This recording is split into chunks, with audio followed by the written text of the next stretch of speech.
Assalomu alaykum qadrli futbol muxlislari. E'tiboringiz markazida Futbol vaqti kanali. Barchangizga ma'lumki, odatda futbol o'yinlari eng kamida 90 daqiqa davom etadi. Lekin futbol tarixida shunaqangi voqealar bo'lganki, aynan mana shu voqealar sababli futbol o'yinlari juda ham erta yakunlangan. Ba'zi bir o'yinlar hattoki 1 daqiqaga yetmasdan o'z nihoyasiga yetgan. Tasavvur qilyapsizmi? Futbol o'yinlari 1 daqiqaga yetmadi va o'z nihoyasiga yetdi. Xo'sh, bularga nima sabab bo'lgan ekan? Bugun biz sizlarga mana shu g'ayrioddiy voqealar haqida, ya'ni futbol tarixida juda ham erta yakunlangan o'yinlar haqida ma'lumot beramiz. Mavzuyimiz juda ham qiziq, shuning uchun ekranga yaqinroq joylashib oling. Biz esa videoni boshlaymiz.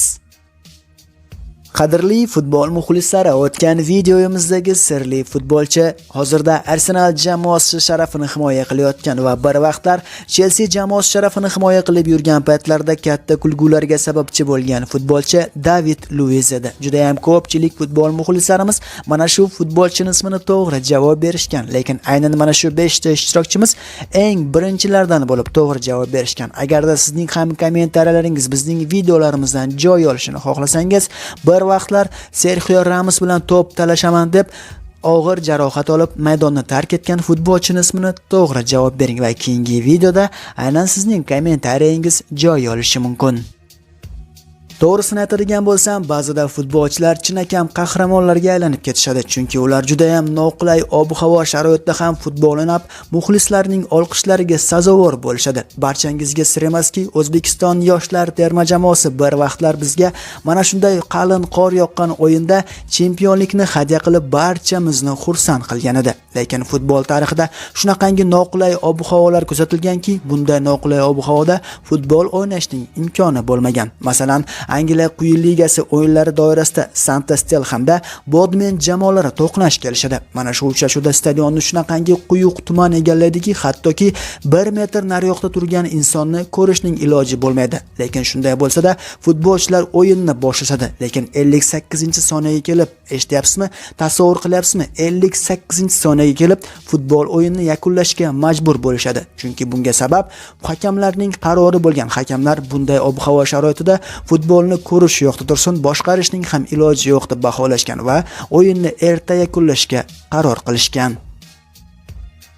Ob-havoning noqulayligi sabab yaqindagina Portugaliya chempionati doirasida Benfica hamda Santa Clara o'rtasidagi uchrashuv ham juda ham erta yakunlanganiga guvoh bo'ldik. Ushbu uchrashuv bor-yo'g'i 6 daqiqa davom etdi. Bunga sabab esa juda ham kuchli yoqqan yomg'ir bo'ldi. Ushbu yomg'ir sababli futbolchilar futbol o'ynay olishmaydi deb topishdi hakamlar va uchrashuvni 6 daqiqa deganda yakunlashga majbur bo'lishdi.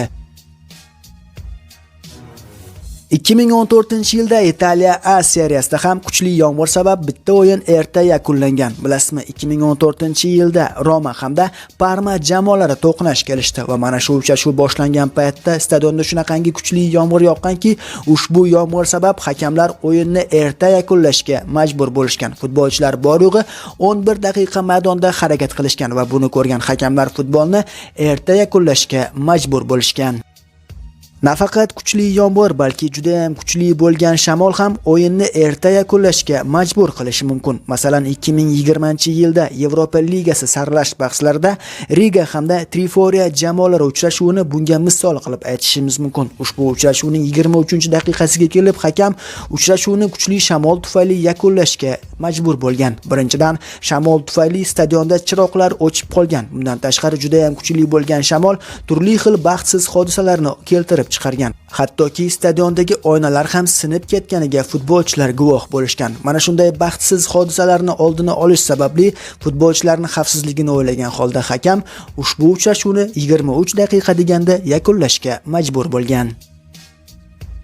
Bilasizmi, qadrli futbol muxlislari, ba'zida hakamlarning ayblari bilan ham futbol o'yinlari juda ham erta yakunlangan. Masalan, yaqindagina katta shov-shuvlarga sabab bo'lgan voqeani misol qilib aytadigan bo'lsak, yaqindagina PSG hamda Istanbul jamoalari Yevropa Chempionlar Ligasi doirasida to'qnash kelishdi va mana shu uchrashuv bor-yo'g'i 14 daqiqa davom etdi va hakamning aybi bilan to'xtatildi. Hammasi shunday bo'ldi. Uchrashuvning 14-daqiqasiga kelib Istanbul jamoasi futbolchilari hamda zaxira hakam o'rtasida kichik bir tortishuv yuzaga keldi. Bosh hakam mana shu futbolchilarning oldiga keldi va zaxiradagi hakamdan qaysi futbolchiga sariq kartochka ko'rsatishni so'ragan paytda zaxiradagi hakam mana bu qora bolaga dedi. Ha do'stlar, bu hakam mana bu qora bolaga deb millatchilik qildi va ushbu millatchilik sababli boshqa futbolchilar o'yinni davom ettirishdan bosh tortishdi. Barchangizga ma'lumki, butun dunyoda, ayniqsa futbolda millatchilik qilish juda ham qat'iy qoralanadi. Mana shu sababli ham hattoki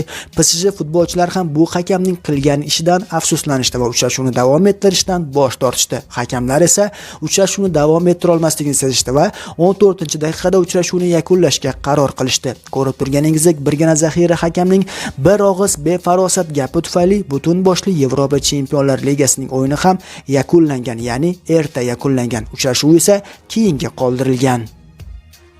Ba'zida futbol muxlislarining aybi bilan ham uchrashuvlar juda ham erta yakunlangan. Masalan, 2011-yilda Argentina chempionati doirasida Estudian hamda Banfield jamoalari to'qnash kelishadi. Mana shu uchrashuvning 13-daqiqasida mehmon jamoa gol uradi va bu mezbon jamoaning muxlislariga yoqmaydi va ular maydonga pirotexnika vositalarini uloqtirib ketishadi. Birgina uloqtirilgan pirotexnika vositasi mehmon jamoa darvozabonning boshiga tegadi va unga jarohat yetkazadi.